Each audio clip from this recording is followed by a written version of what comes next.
जय हिंद, जय भारत। दोस्तों, आज 1 जून है।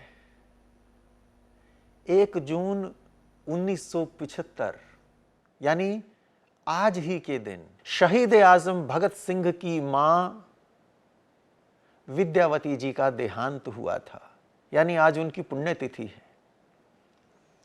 विद्यावती ना सिर्फ भगत सिंह की मां थी, वो स्वयं, उनका आचरण, पूरा जीवन इस देश की सेवा के लिए समर्पित रहा।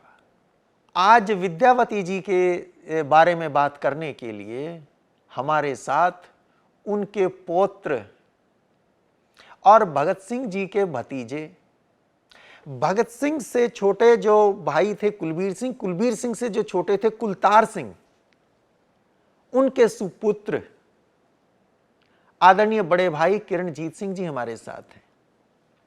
दोस्तों, भगत सिंह का अंतिम पत्र अपने छोटे भाई कुलतार सिंह के नाम है। 3 मार्च 1931 को लिखा गया था। तो कुलतार सिंह जी के सुपुत्र किरणजीत सिंह जी हमारे साथ जुड़े हुए हैं। वर्षों से इनका आशीर्वाद, बड़े भाई हैं हमारे, इनकी शुभकामनाएं, इनका प्यार स्नेह हमें मिलता रहा है। तो आज इनसे हम जानेंगे इनकी दादी और भगत सिंह की मां विद्यावती जी के बारे में। भाई साहब, जय हिंद। जय हिंद भाई साहब, और सभी दर्शकों को भी मेरी तरफ से प्यार भरी जय हिंद, वंदे मातरम। सब अच्छा है? सहारनपुर में सब ठीक है? परिवार सब ठीक है? जी, सब कृपा है जी, बिल्कुल ईश्वर की कृपा है। तो भाई साहब, सीधे सीधे शुरू करते हैं बात। जी, आपकी दादी जी, वैसे तो ये बात भी कहीं कभी कभी सही नहीं लगती है। आपकी दादी जी नहीं, वो हमारी भी तो थी, वो किसकी नहीं बिल्कुल थी? ठीक बात है ना? जी। वो सबकी जी थी। जी जी तो हमारी दादी जी जी विद्यावती जी के बारे में आपसे जानेंगे, उनके बचपन के बारे में, उनके विवाह के बारे में, उनके वैवाहिक जीवन के बारे में, अपने परिवार का किस तरह से उन्होंने परिवार को संभाला, उस सब के बारे में, उस यात्रा के बारे में। भाई साहब, शुरू करें। जी, मुझे बचपन की यादें आती हैं जब दादी जी के साथ यहाँ रहते थे, और अक्सर वो हमारे पास रहा करती थी। हाँ, या फिर सहारनपुर में। सहारनपुर में जी। जी। और या फिर जब शहीदी दिवस 23 मार्च का, भगत सिंह जी का बलिदान दिवस आता था, हाँ हाँ तो उन वर्षों में पूरा परिवार, हाँ मेरे ताऊ जी कुलबीर सिंह, दोनों चाचा राजेंद्र सिंह, रणबीर सिंह, हाँ हाँ उनका पूरा परिवार वहाँ खटखड़ कला में इकट्ठा होता था, और हम लोग बेबी जी के पास हफ्ता 10 दिन रुका करते थे। अच्छा। तो वो यादें ताज़ा होती हैं। और फिर जब जब वो यहाँ रहीं, से अक्सर जिक्र होता था,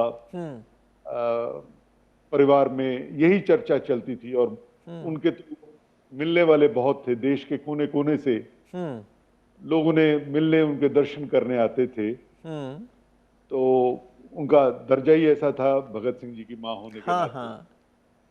तो उन्होंने बताया कि उनका विवाह 1898 में सरदार किशन सिंह जी के साथ हुआ। हाँ जी। वो एक साधारण परिवार से, मोरावाली पंजाब की रहने वाली थी। और जब बारात गांव में आई, बरियाम सिंह नाम था उनके पिताजी का। उनके पिताजी का नाम था जी। तो बारात आई तो सरदार किशन सिंह जी भी मंत्रोच्चार कर रहे थे विवाह की वेदी पर। हाँ हाँ। और वो बहुत खुश होकर बताया करती थी कि पूरे गांव में बड़ी चर्चा हुई। अच्छा। कि ऐसा दामाद आया है सरदार बरियाम सिंह के यहाँ, तो वो खुद मंत्रोच्चार करता है, बहुत वो पढ़ा लिखा है, पंडिताई के तौर पे, मतलब वो धर्म कर्म की काम भी जानता है। हाँ हाँ।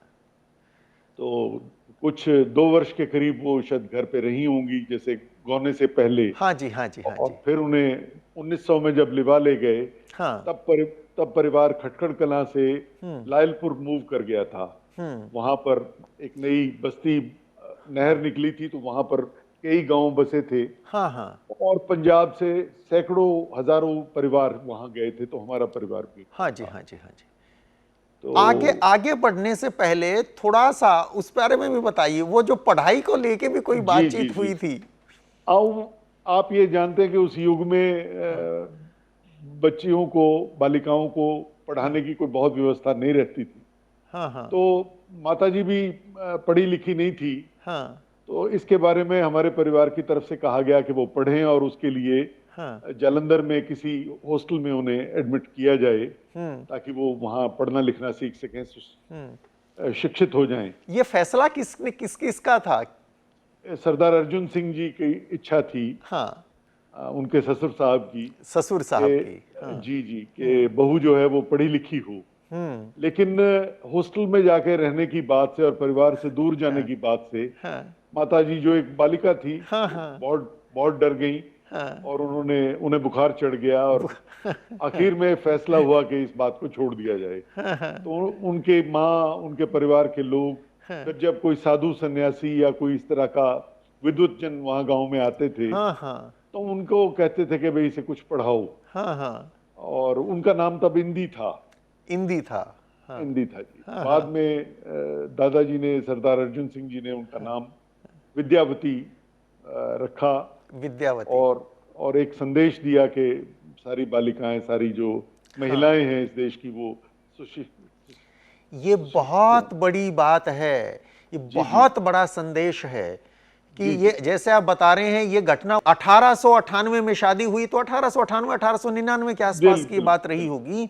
बिल्कुल जी, तो आज से तकरीबन हम कह सकते हैं 123-24 साल पहले, बिल्कुल उस जमाने में जहां पुरुषों के पढ़ने की व्यवस्था और परंपरा नहीं थी इस देश में, जी, वहां पे एक ससुर अपनी बहू को ना सिर्फ पढ़ने की प्रेरणा देते हैं, नाम विद्यावती रख देते हैं। रख देते हैं, बिल्कुल। बहुत बड़ी बात थी। तो उसके बाद इनका जीवन बड़े संघर्षों में रहा, क्योंकि जी। परिवार में सभी क्रांतिकारी जितने थे, सरदार किशन सिंह जी के मित्र, हाँ चाहे वो नंद किशोर मेहता हों या दूसरे लोग हों, हाँ वो सब आते थे। सूफी अम्बा प्रसाद जी वहाँ रहते थे आके, हाँ। वो तो काफी दिन रहते थे घर पे बहुत आपके। बहुत दिन रहते थे। हाँ हाँ तो ऐसे सभी स्वतंत्रता सेनानियों और क्रांतिकारियों के बीच में परिवार वहाँ था। तो उन सबको संभालना करना, और अपनी सास जो थी उनके हाथ बटाना, ये इन्होंने किया। और पहला जो इनके पुत्र हुए, जगत सिंह, हाँ तो जी। 4-5 के दौरान हुए। हाँ बाद में आपके कुल 6 पुत्र थे, 3 पुत्रियां थी। हाँ हाँ।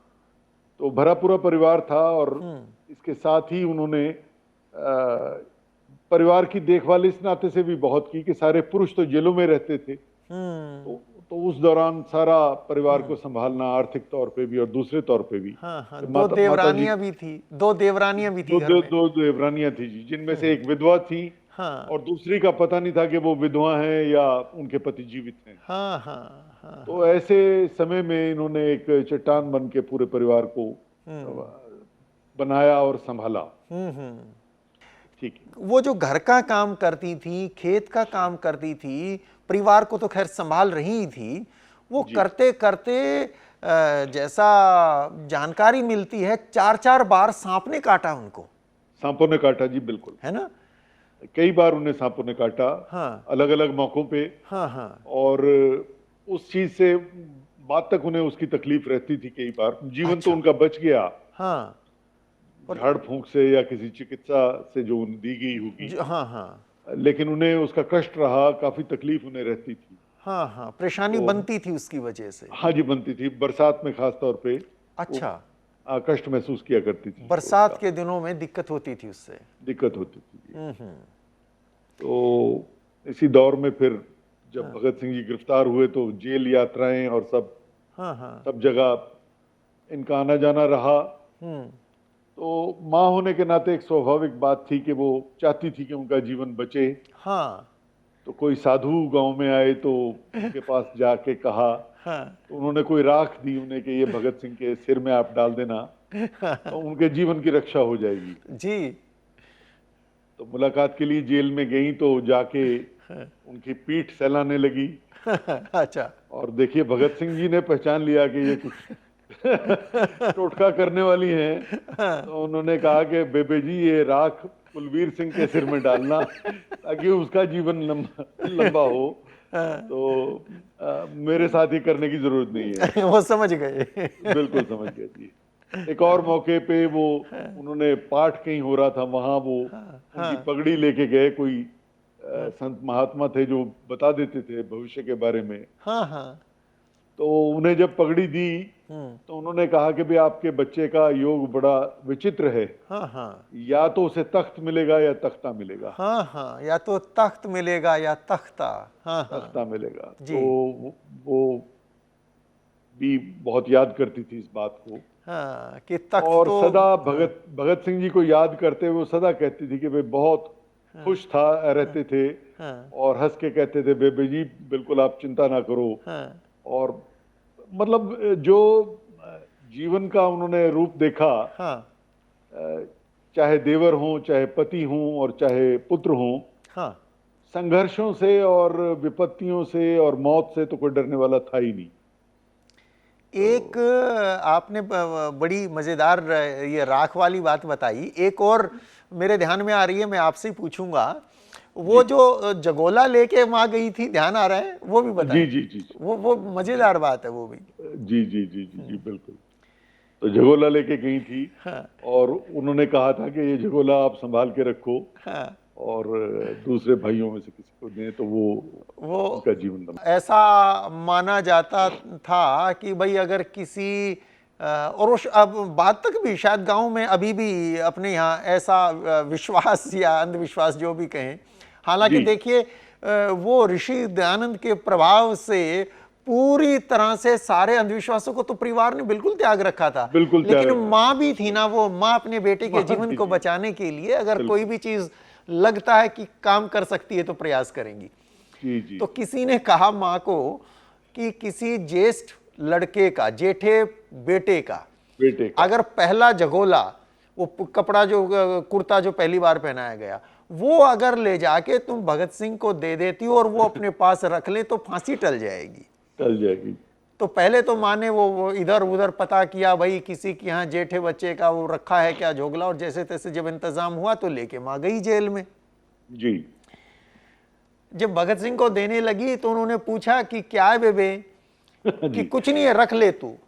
तो उन्होंने देखा, वो समझ गए और कहते हैं कि बेबे ये छोटा है, अगले जन्म में जब फिर आऊंगा ना तब आएगा ये मेरे को, रख ले इसको संभाल के।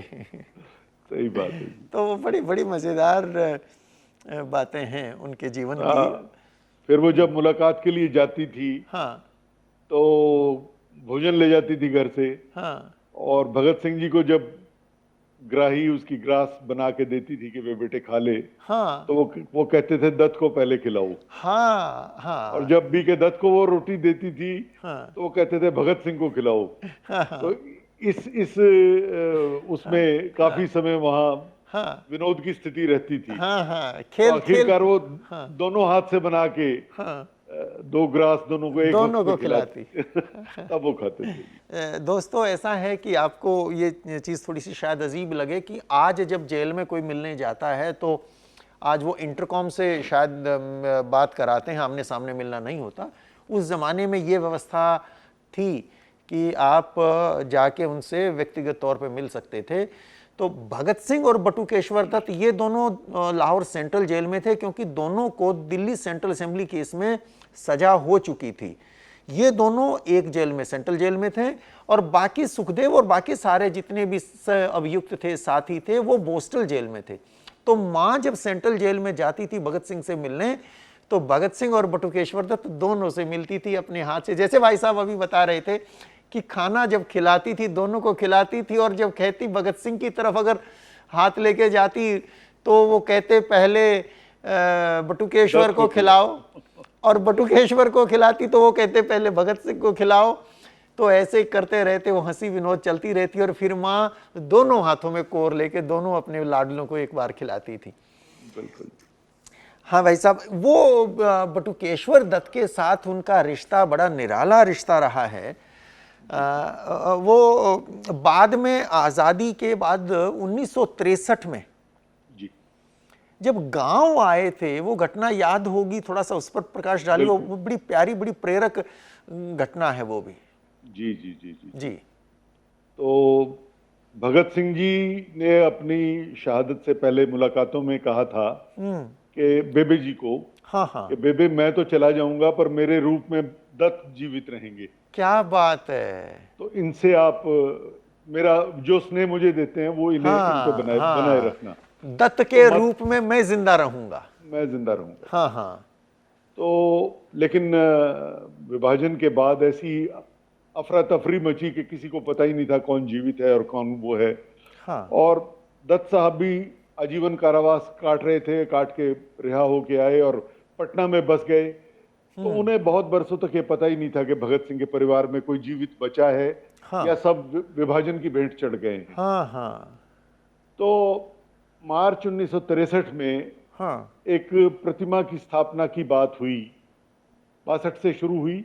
हाँ जब हाँ चीन के युद्ध हुआ, लोगों को ख्याल आया कि देशभक्तों को भी कुछ उन्हें उनका भी स्मरण करें। हाँ हाँ तो पिताजी उनमें अग्रणी थे, 4-5 लोग थे, इनके मित्र थे, चरणजीत सिंह थे हाँ हाँ और एक सज्जन और थे। ये 4-5 लोगों ने मिलकर एक प्रतिमा बनवाई और वहां लाके स्थापित करने की योजना थी मार्च में। जी जी, खटखड़ कला में। खटखड़ कला में। तो सरदार गुलाब सिंह जो फर्स्ट लाहौर कॉन्स्पिरेसी केस के अभियुक्त थे हाँ हाँ और जिन्हें फांसी की सजा हुई थी लेकिन इसलिए बच गए कि वो नाबालिग थे, हाँ जी हाँ जी हाँ जी तो वो पंजाब सरकार में मंत्री थे। हाँ हाँ वो उसका अनावरण करने के लिए वो और माताजी पहुंचे। हाँ हाँ तो उसकी जो न्यूज रील बनी, भारतीय समाचार चित्र हाँ का एक वो बना एडिशन, तो उसमें दत्त साहब ने पटना में देखा हाँ कि भगत सिंह जी की प्रतिमा का अनावरण हुआ है और मां जीवित हैं। हाँ हाँ इसे देख के उन्होंने पत्र लिखा। संयोग से मेरे पास शायद वो पत्र है, ओरिजिनल चिट्ठी मेरे पास है। आपके पास है? मेरे पास है जी, वो जी। अंतर्देशीय पत्र जो होता था, हाँ, इनलैंड हाँ, लेटर, वो हाँ है। हाँ हाँ तो उसमें उन्होंने लिखा कि मैं दत्त हूँ, हाँ आप माँ मुझे भूली नहीं होंगी हाँ हाँ और आप आती थी, मतलब बिल्कुल, क्योंकि बहुत बरसों बाद एक संपर्क जोड़ रहे थे। तो खैर उससे वो बात जो शुरू हुई, तो फिर वो सितंबर में पधारे और पिताजी साथ उन्हें लेके जब पहुंचे खटखड़ कला, हाँ हाँ शायद मैं भी साथ था, बहुत छोटा था तब, जी 4-5 साल का रहा हूँगा, मैं भी था उसमें। हाँ हाँ तो वहां पर गए और माँ ने उन्हें अपने गले से लगा लिया, क्योंकि वो, जैसे मैंने कहा कि भगत सिंह जी कह के गए थे कि मैं दत्त के रूप में जीवित रहूंगा। जी तो भाई साहब, पंजाब में तो उस दौर के बाद जो असेंबली बम कांड हुआ, भगत सिंह दत्त के नाम से लोग जानते थे। ऐसा लगता था कि जैसे इनकी कास्ट हो, भगत सिंह की कास्ट दत्त हो। जी एक नाम बन गया था, भगत सिंह दत्त। जी तो माता जी के साथ मिलके वो बहुत ज्यादा सारे ही बहुत खुश हुए। जी लेकिन भाग्य से थोड़े ही दिन बाद उन्हें कैंसर का रोग हाँ। हो गया है, ये पता चला। जी और उन्हें फिर एम्स में भर्ती कराया गया बाद हाँ में। हाँ तो माता जी को जैसे ही खबर हुई, हालांकि वो अशक्त थी, चलने में हाँ हाँ चलने फिरने में वो उन्हें मुश्किल थी, हाँ हाँ लेकिन उन्होंने कई बार वहां से एम्स में आके मुलाकात की। हाँ और जो आपने श्री कृष्ण सरल जी का एक हाँ वाकया सुना होगा कि उन्होंने एक महाग्रंथ लिखा था हाँ सरदार हाँ भगत सिंह जी पर, हाँ जी हाँ जी उज्जैन में माता जी को बुलाया था। हाँ जी हाँ जी और उसकी जो नीलामी हुई थी पहली प्रति की, हाँ जो 1100 रुपए या जो 11,000 रुपए जो मिले होंगे उस हाँ समय, हाँ हाँ हाँ वो लाके उन्होंने दत्त जी की इलाज में के लिए। दिए और पूरा उन्होंने देखभाल करी। लेकिन वो स्टेज उनकी कैंसर की बढ़ी हुई थी, इसलिए उन्हें बचाया नहीं जा सका। जो आखिरी शब्द हैं बटुकेश्वर दत्त के हाँ जी वहाँ हॉस्पिटल में, जी, वो माँ माँ की आवाज ठीक। लेते हैं। और उस टाइम माँ खटखड़ कलां जा चुकी थी, जी तो वो बाकी कुछ बोल नहीं पा रहे थे। माँ बीच में आवाज निकलती है, तभी तुरंत फिर संदेशा भेजा जाता है माँ के पास, और वो फिर वापस लौट जाती हैं। लौट के आती हूँ। जैसा आपने बताया चलने में उनको कष्ट था, पर तुरंत फिर दौड़ी दौड़ी आती हैं। और वो आखिरी घड़ियां बटुकेश्वर दत्त की, उनका सिर माँ की गोद में है। हाँ जी, बिल्कुल बिल्कुल। और तो क्या उस टाइम माँ पे बीत रही होगी, बिल्कुल सही जो बात। उनमें उनमें भगत सिंह देखती थी, ढूंढती थी, और अब वो बेटा भी उनका जा रहा था। जा रहा था, भगत सिंह को तो खो चुकी थी जी और ये भी जा रहे थे। तो उनका संस्कार वहाँ हुसैनीवाला में करना तय हुआ। जी। तो जब वहां पर गए और अंतिम अग्नि देने से पहले माताजी रो पड़ी और उन्होंने कहा कि तुम चारों तो यहाँ इकट्ठे हो गए हो जी और मैं पीछे रह गई हूँ। जी। तो इतना उनका हाँ साथ था, इतना दिल से प्यार था जी सभी साथियों के लिए और खास तौर पे बटुकेश्वर दत्त के लिए। जी। तो जीवन भर वो इसी उसमें रही जी। और जैसे उज्जैन का भी जिक्र हो रहा था पहले आपसे, जी जी। तो बहुत बड़ा महाकाव्य उन्होंने लिखा, श्री हाँ कृष्ण सरल ने, हाँ जी हाँ जी और माताजी को बुलाया हाँ जी उज्जैन के महाविद्यालय में। हाँ जी तो वहां पर जो शोभा यात्रा निकली पूरे शहर में, हाँ लोगों के बीच में माताजी को लेके गए गाड़ी में बिठा के। हाँ तो हाँ लोग फूल बरसा रहे थे। सरल जी ने कहा कि माताजी को हाँ चोट लग जाएगी, इस तरह फूल ना फेंको। जी तो माताजी ने कहा कि भगत सिंह की जय बोल के अगर कोई पत्थर भी मारे तो मुझे तो वो भी फूल जैसे हैं, आप इन्हें करने दो। जी। तो बहुत ही उनका वो रहा पूरा जीवन हाँ हाँ संघर्ष में। तो इसी बीच फिर उनका हाँ आना जाना हर जगह रहता था।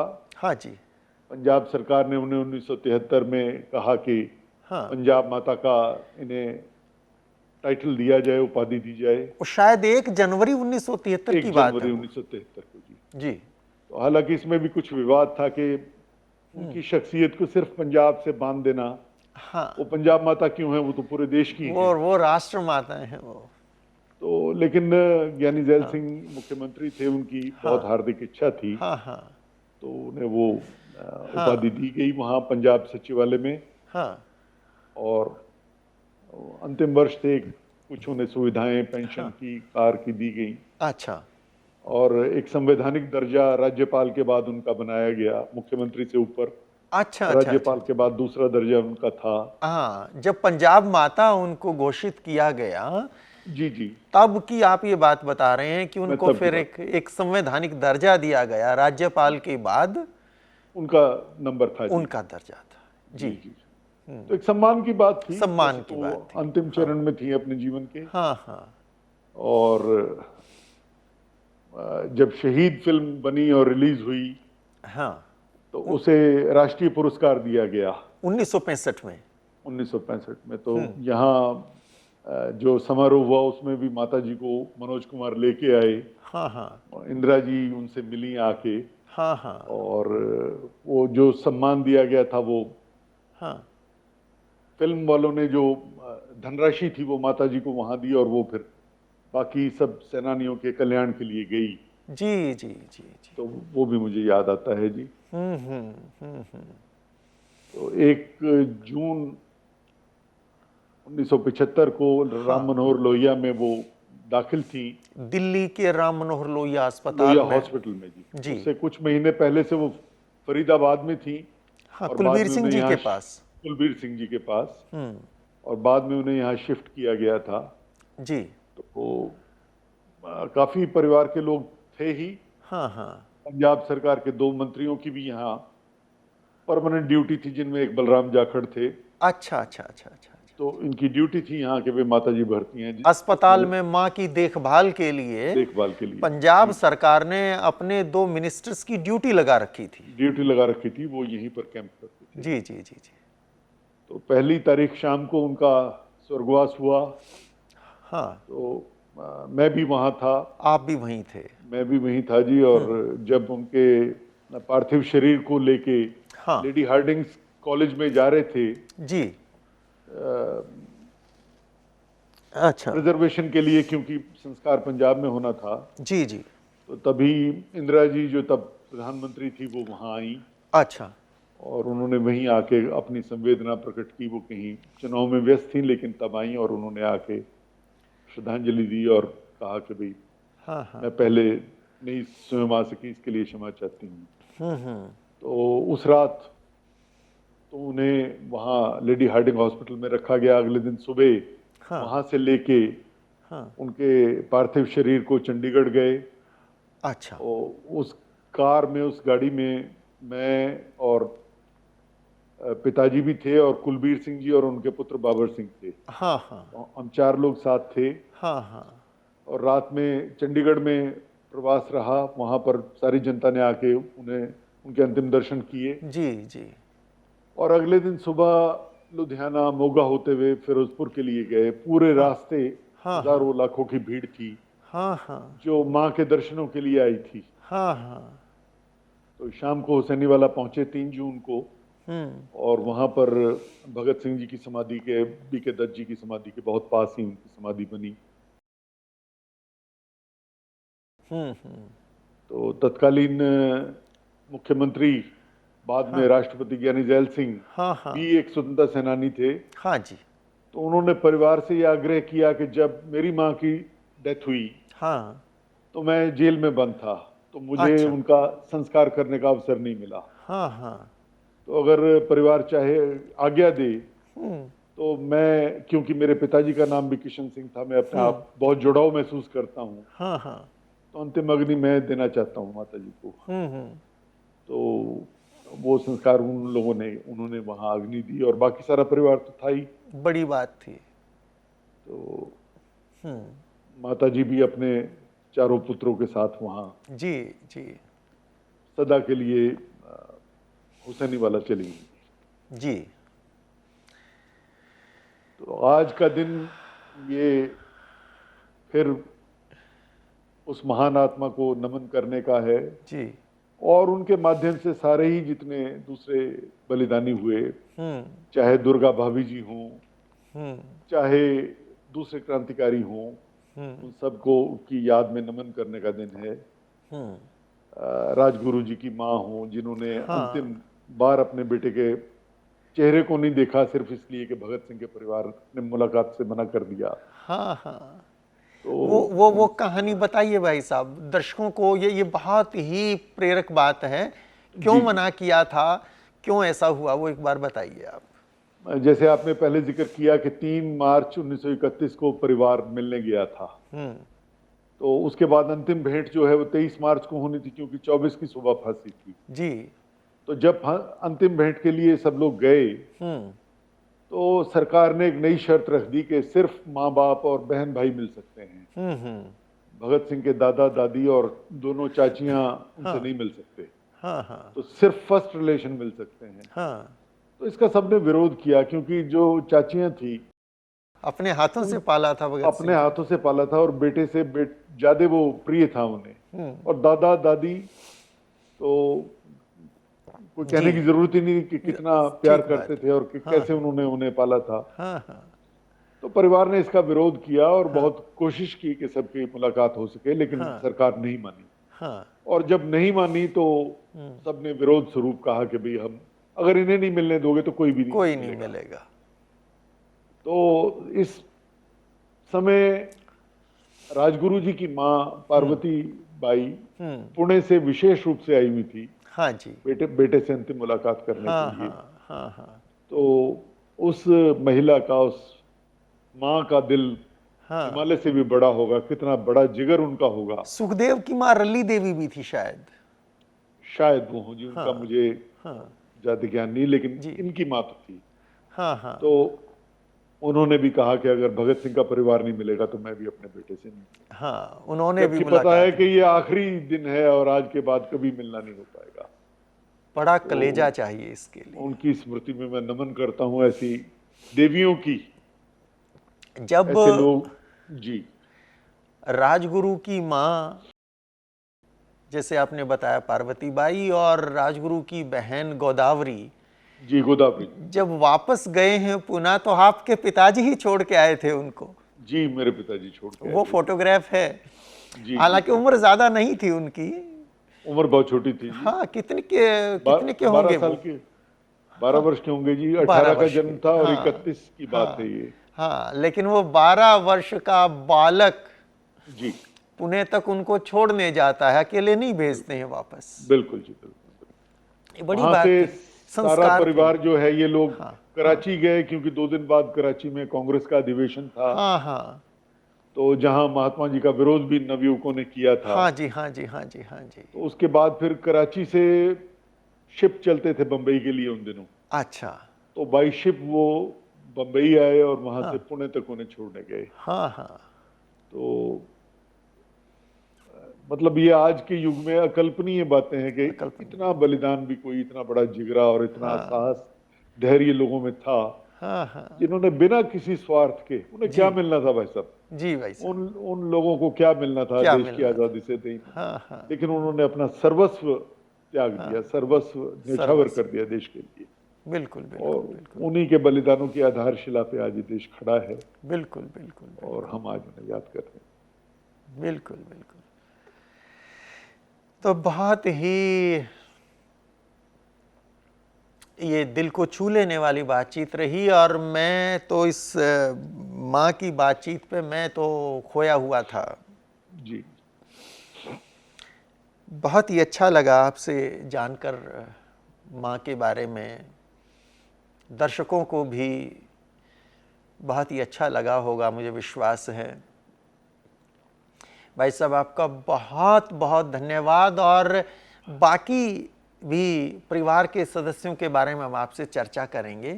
जी, जी, वो चाहे सरदार अजीत सिंह हो, सरदार स्वर्ण सिंह हो, हरनाम कौर जी हो, हुकम कौर जी हो। हुकम कौर जी तो आपके साथ ही रही हैं, बहुत ज्यादा है जी, ना?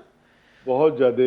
वो असल में हाँ, हुकम कौर जी ने मेरे पिताजी को एक तरह से गोद ले रखा हाँ, था। हाँ, हाँ, हाँ, परिवार में 2 बेटे, हाँ, हरनाम कौर जी ने कुलबीर कुलबीर सिंह जी सिंह जी को। को, और हुकम कौर जी ने मेरे पिताजी को। तो जी, उन्हें हम जी, चाची जी कहते थे, हाँ, हाँ, और वो बरसों बरस यहाँ रही हैं। हाँ। और अंतिम 1966 में मेरे ख्याल से, 66 में 1966 में। मेरा ख्याल है जी 11 जनवरी के दिन। हाँ जी, हाँ जी, और बिल्कुल ठीक। उन्हें अंतिम जो सदमा था वो लाल बहादुर शास्त्री जी की हाँ, ये डेथ कमाल का की था। बात है, कमाल की बात है। और वो ये कहती थी कि हमारे राजा को मार दिया। हम्म, उनके शब्द अंतिम ये थे कि हाँ, हमारे राजा को हाँ, मार दिया गया। जी, जी, तो जी, इस सदमे से वो गई।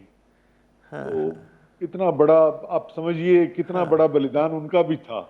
हाँ, हालांकि हाँ, महिलाओं के बलिदान को उतना ज्यादा बाजे वक्त वो नहीं हाँ, गौर की जाती, नहीं गौर की जाती। लेकिन 1909 में शहादत हो गई स्वर्ण हाँ, सिंह जी की, और 66 तक, जबकि आपको कोई उम्मीद नहीं। हरनाम कौर जी को तो एक उम्मीद थी कि शायद जीवित हों उनके साथ। हाँ, हाँ, इनके पास तो कोई सहारा नहीं था। तो दोस्तों, ये थी बातचीत आज भगत सिंह की माँ, उनकी आज पुण्यतिथि है, विद्यावती जी के बारे में। और इसमें हमारे साथ जुड़े थे भगत सिंह जी के भतीजे, विद्यावती जी के पौत्र भाई किरणजीत सिंह जी।